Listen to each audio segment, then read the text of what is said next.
Welcome to another video from Global Academy Hub. Academic excellence, global impact. Okay, so let's find the equation of a straight line which passes through point P, 1 minus 2, and Q, 4, 4. So I know the equation of a line is equal to y is equal to mx plus c. So the first thing I want to do is go ahead and find my m. To find my m, I'm going to say y2 minus y1 divided by x2 minus x1. And I can do this because I have 2 points.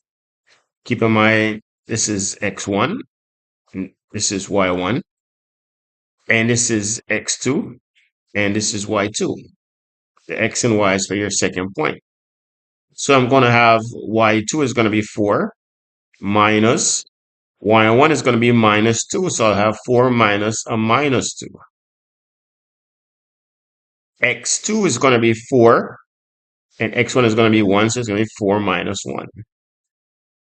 So that's going to be 4 minus a minus 2, which is 4 plus 2. So that's 6 divided by 3.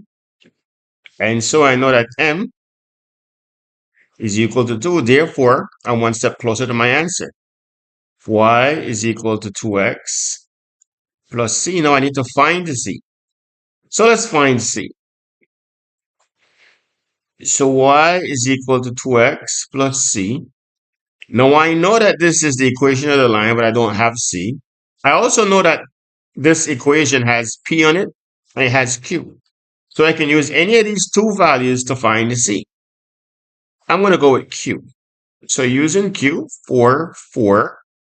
This tells me that whenever x is 4, y is also 4. So I'm going to plug it into my equation.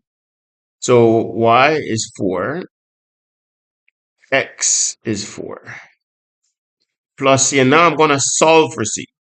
So 4 is equal to 8. 2 times 4 plus c. And if I solve this equation for c, I'll get c is equal to 4 minus 8. And therefore, c is equal to minus 4. Now that I have c, I'm going to plug it back into my equation. Y is equal to 2x minus 4. And that's the equation of a straight line which passes through P, 1 minus 2, and Q, 4 minus 4. Now, try this and place your answer in the comments below. Find the equation of a straight line which passes through C, 2 minus 4, and D, minus 1 and 1.